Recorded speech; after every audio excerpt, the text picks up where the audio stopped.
Hi, I'm Karen Robinson. I'm the facilitator at Monticello Middle School. I became associated with the Arkansas Adolescent Literacy Intervention in 2006, and in 2009 I became a professional developer for learning strategies and content enhancement routines in 2011. Today I'm going to spend a little bit of time going over some professional developer roles and responsibilities with the Arkansas Adolescent Literacy Intervention. The professional developer's purpose is to increase mastery among the teaching team using content enhancement routines or learning strategies. The best way to do that is through building relationships with your participants and with the building level leadership team. They have to trust you and know that you are leading them in the right direction, and they have to know that you will do whatever it takes to help them be successful in implementing the SIM strategies that we are teaching them. AALI has developed a protocol for professional developers. The whole purpose behind the protocol is to guide you in your professional development to make sure all your roles and responsibilities are taken care of. The number of routines or strategies, coaching visits, and integrity checks will be determined when signing up for initial services. Communication is very important in the professional developer's roles and responsibilities. Ongoing communication should be with the teachers and the principal all throughout the year, and this can be through phone or email, but there's a variety of things that need to be discussed. Intervention goals, objectives, implementation progress, and reminders of dates of visits of things that are going to be happening at their school in the next few weeks. The most important thing is to be available. I always give schools my email address, my cell phone number, to make sure that they know that they can contact me at any time if they have questions or they need any kind of support. The professional developer also has responsibilities to communicate with the AALI staff. I usually CC the AALI staff anytime I'm communicating with schools so they can be informed of the progress that we're making, issues or concerns that we have. The secretary in the Mashburn Center also needs to know what supplies are needed, the dates for professional development, coaching, or integrity checks. All that information they need to have on file so they'll know what kind of services are being rendered through AALI. You also need to update contract information or personal information with the secretary so she can make sure that payment will be paid on time. You need to provide a PO or an invoice for your services once you've provided services at a school. One important thing that we need to remember is that all payment has to be received from the school before we provide services. So always make sure that all that information is taken care of at AALI before we actually go into the schools and provide professional development. There's several documents that are needed in Dropbox once you actually provide a professional development or a visit to a school. Copies of integrity checks, sign-in sheets, summary of the visit, and the participant feedback form at the end of a professional development all needs to be uploaded to Dropbox. During one of your visits, the intervention plan needs to be filled out with the principal. This is the 3-year sustainability professional development plan where you identify participants, identify content enhancement routines or learning strategies that the school will implement based upon their data. You will also identify potential professional developers. My whole goal is to work myself out of a job. I would like someone to be at the school that teachers can readily access and have them help them through the process of implementation.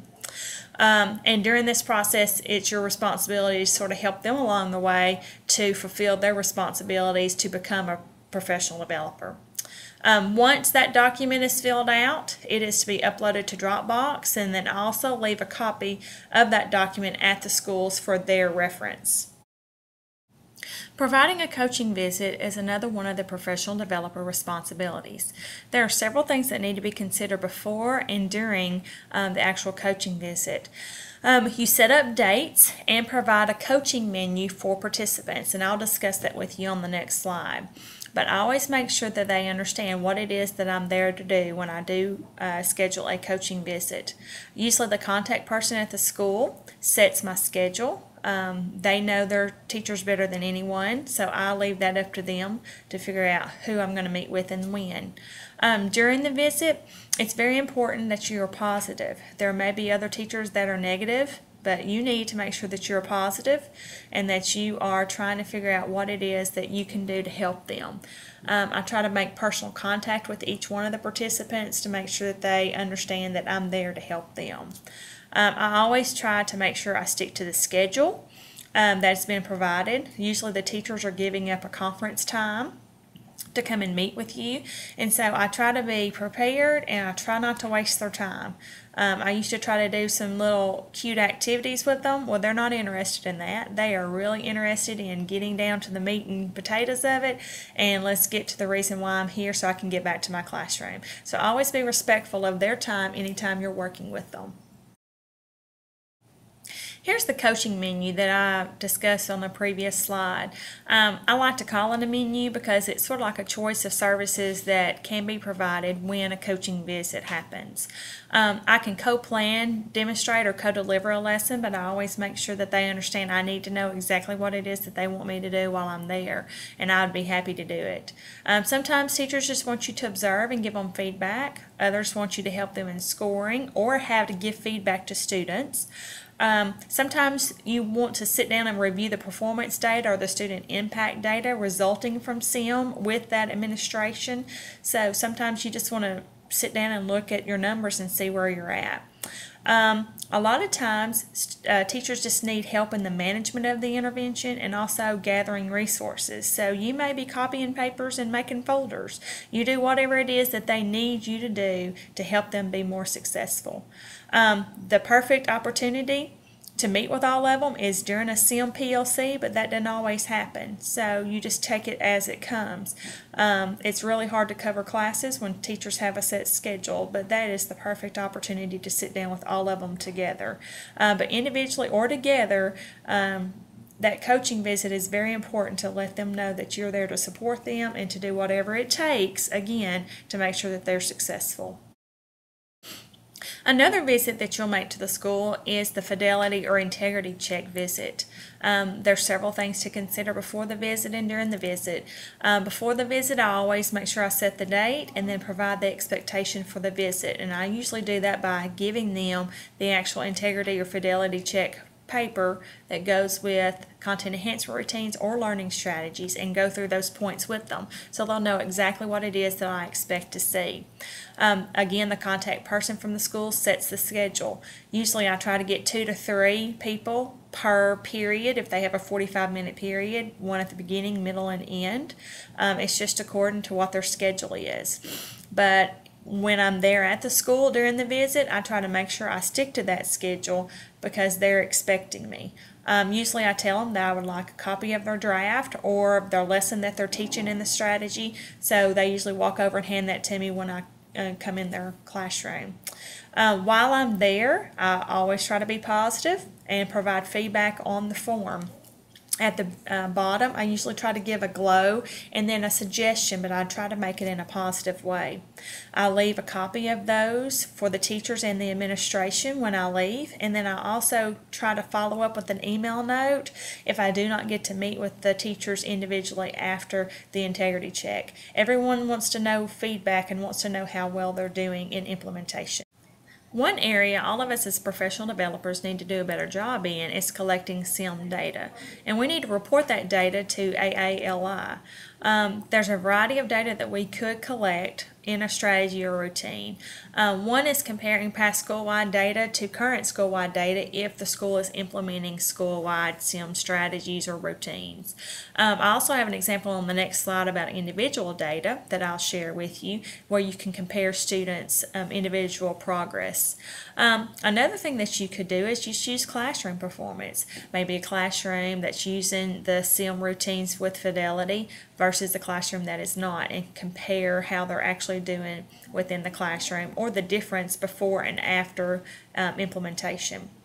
Something that I didn't include on this slide is anecdotal stories or, examples of how students have blossomed or how they've done so much better after they have been taught a strategy, where a student was struggling and now they're not struggling anymore. Those are some of the best stories that you can collect and share with other schools who are thinking about buying into SIM and implementing it within their school to help their students be more successful. Here's an example of some data that I collected at our school this last year from a 7th grade inference strategy intervention group. Here I have the 11 students that were in the intervention listed with their scale scores from 2013 and their proficiency levels versus the 14 scale scores and their proficiency levels on the benchmark. And as you can see, 9 out of 11 students increased their scale score and went from basic to proficient status on this spring's test. Now, not all intervention groups are that successful, but this teacher implemented with fidelity. She taught the strategy 3 times a week for 30 minutes each and made sure students met those proficiency levels before she moved on. So this is just an example of real data from a school that you can use to talk about SIM and how it's successful in your school and how it can impact other schools. Being a professional developer for SIM has been one of the most rewarding experiences that I've had. I've enjoyed working with AALI through a variety of venues and a variety of school districts, and I hope today I've given you insight to what the professional developer roles and responsibilities are with AALI. If you have any questions at all, please contact me or AALI at the Mashburn Center at UCA, Dr. Renee Calhoun, or Dr. Patty Keller-Evans. Thank you so much for listening, and I hope you have a great school year.